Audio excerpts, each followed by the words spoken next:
You ever felt like you're learning all the time, but nothing sticks? You read books, watch videos, take courses. Yet when life throws a curveball, you freeze. It's like your brain is a sieve, information pours in, but wisdom leaks out. Here's the truth, we've lost the art of learning. Ancient masters knew a secret. They didn't cram facts. They studied patterns. They watched the battlefield of life. Sun Tzu said, "Know yourself and know your enemy, and you will win 100 battles." But we skip the knowing. We chase quick fixes. What if the real key to success isn't more info, but a different way to see? Let's dive into the lost art and reclaim your edge. This feeling of being overwhelmed is universal. Consider the modern professional who subscribes to 10 newsletters, listens to podcasts during commutes, and attends webinars on weekends. Yet, when asked to solve a novel problem at work, they draw a blank. The ancient Chinese philosopher Lao Tzu once said, "To attain knowledge, add things every day. To attain wisdom, remove things every day." We are addicted to adding, but wisdom comes from subtraction. Sun Tzu, a contemporary of Lao Tzu, understood this deeply. In The Art of War, he emphasizes that victory comes not from fighting every battle, but from knowing which battles to avoid. This is the first step in the lost art of learning, discernment. We must learn to distinguish between information that serves our purpose and noise that distracts us.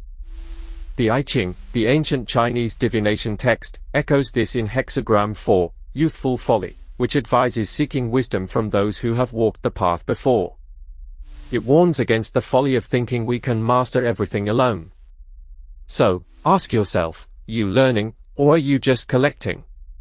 The difference is the key to unlocking your potential. The story of the Chinese philosopher Zhuangzi, 4th century BC, illustrates this perfectly. He once dreamed he was a butterfly, fluttering happily. Upon waking, he was unsure if he was a man who dreamed of being a butterfly, or a butterfly dreaming of being a man. This paradox highlights the fluidity of perception. Learning is not about rigid accumulation but about flexible understanding. When we approach learning with this mindset, we stop fighting against the current and start flowing with it.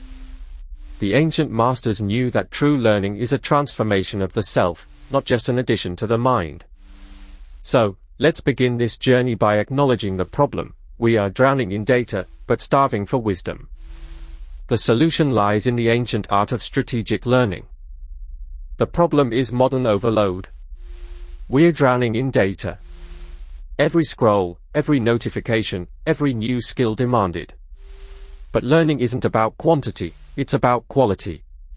Sun Tzu warned against fighting battles you cannot win. Yet we fight a daily war against information. We try to learn everything, but master nothing. The I Ching says, perseverance furthers. But without focus, perseverance becomes exhaustion. You study for hours, but feel empty. Why? Because you're treating learning like a sprint, not a siege. Ancient strategists knew, true learning requires patience, observation, and timing. You can't rush wisdom. The problem isn't your effort, it's your strategy. You're fighting the wrong war. Let's examine the nature of this overload. In the 21st century, the average person consumes over 74 gigabytes of information daily, equivalent to watching 16 movies. This constant influx activates our brain's reward system, creating a false sense of productivity. We feel busy, but we are not effective. Sun Tzu, in Chapter 3 of The Art of War, states, "The supreme art of war is to subdue the enemy without fighting." In our context, the enemy is confusion and information overload.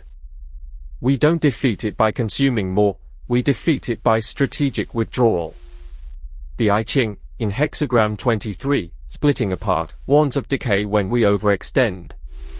It advises retreat and consolidation. This is the principle of the siege. You don't attack every wall at once. You focus on one weak point. Similarly, in learning, you must identify the one skill or knowledge area that will give you the greatest leverage. The ancient Greek philosopher Epictetus, a Stoic, said, "First learn the meaning of what you say, and then speak." This applies to learning. First understand the purpose of what you study, and then dive deep. Consider the story of the Chinese calligrapher Wang Shiji, 303 to 361 AD.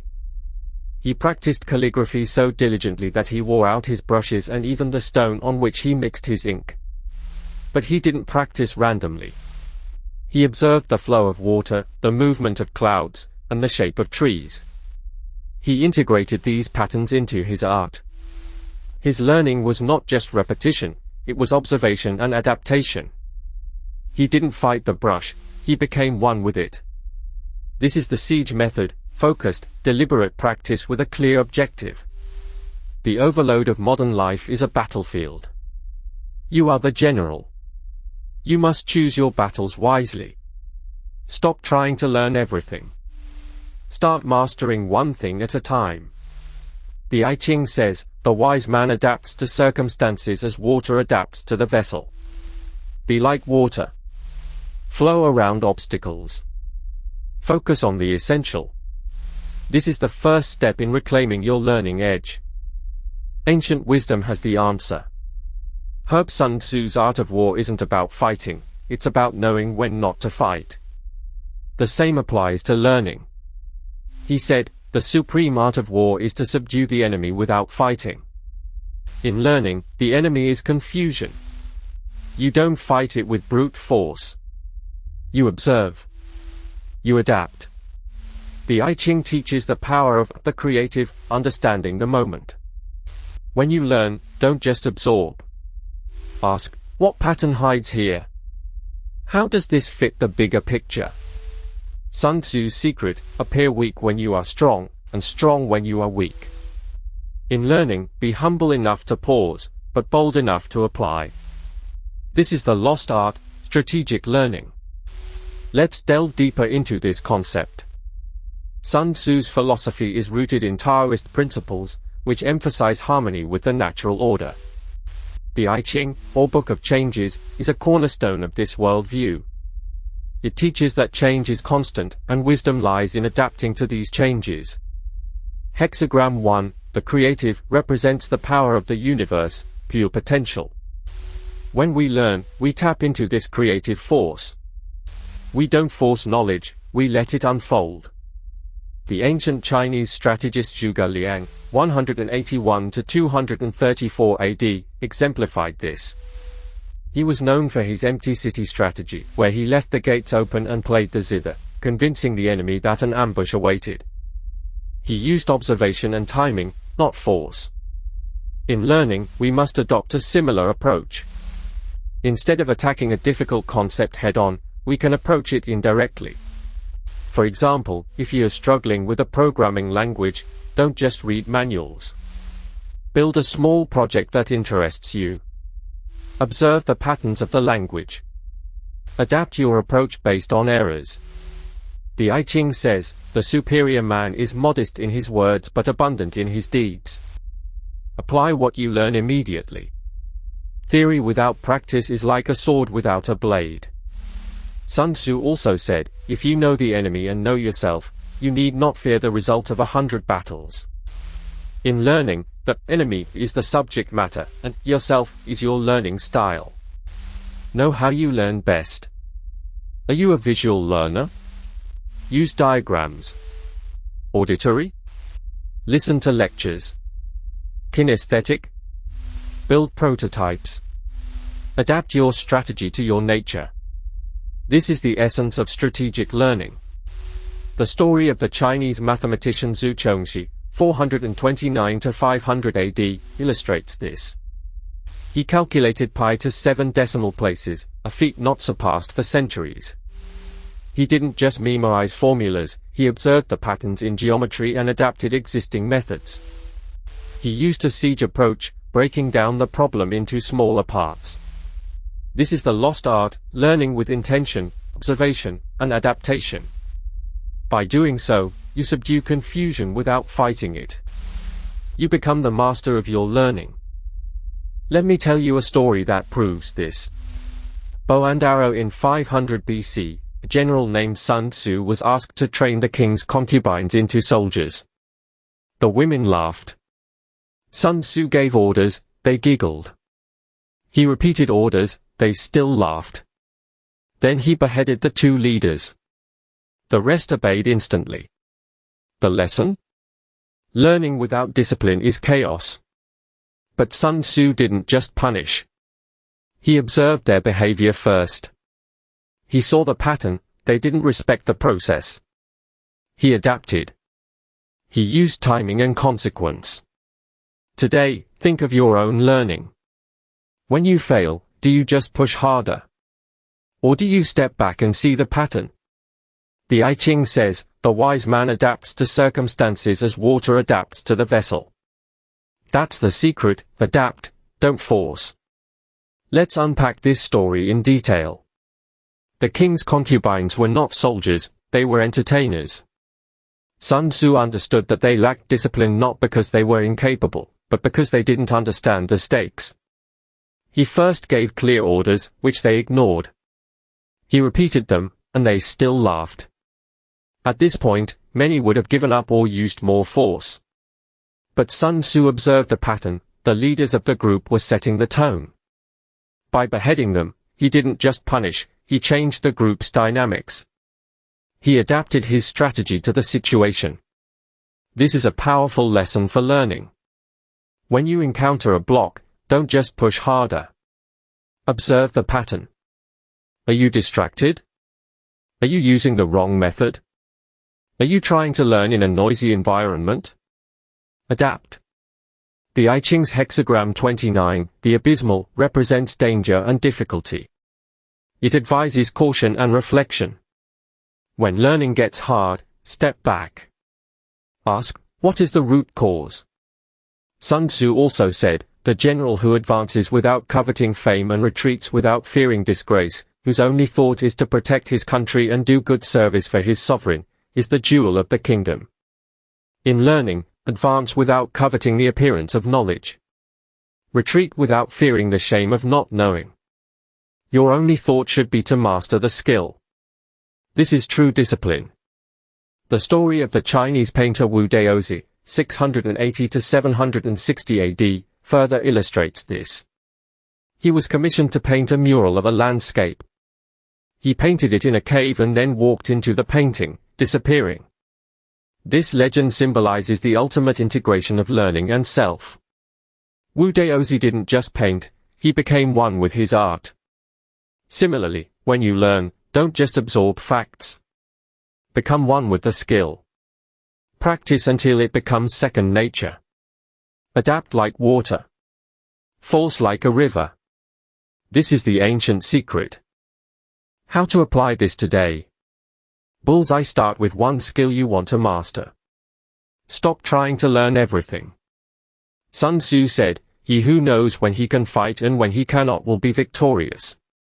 Set a clear goal, like learning a language or coding. Then observe your own habits. When do you learn best? Morning or night? Alone or with others? Adapt your environment. Next, use the siege method, break the skill into small, winnable battles. Don't attack the entire fortress, focus on one wall. The I Ching advises, the superior man is modest in his words but abundant in his deeds. Apply what you learn immediately. After each lesson, ask, how does this change my actions? If it doesn't, you're not learning, you're collecting. Finally, review weekly. Sun Tzu said, every battle is won or lost before it is ever fought. Plan your learning like a campaign. You'll win. Let's expand on this practical framework. First, choose one skill. This is your theater of war. For example, if you want to learn Spanish, don't try to master all grammar rules at once. Focus on the 100 most common words. This is your first battle. Observe your habits. Do you learn best in the morning? Then dedicate 20 minutes after waking. Adapt your environment, remove distractions. Use a language app with spaced repetition. The siege method means breaking the skill into chunks. For Spanish, you might focus on greetings one week, then numbers the next. Each week is a small victory. The I Ching's hexagram 3, difficulty at the beginning, advises taking small steps. It says, the wise man adjusts his plans to the situation. So, if you find greetings easy, move to numbers faster. If you struggle, spend more time. Adapt. After each lesson, apply immediately. Use the word in a sentence. Write it down. Speak it aloud. The ancient Roman philosopher Seneca said, while we teach, we learn. Teach what you learn to a friend or even to yourself. This solidifies knowledge. Weekly review is crucial.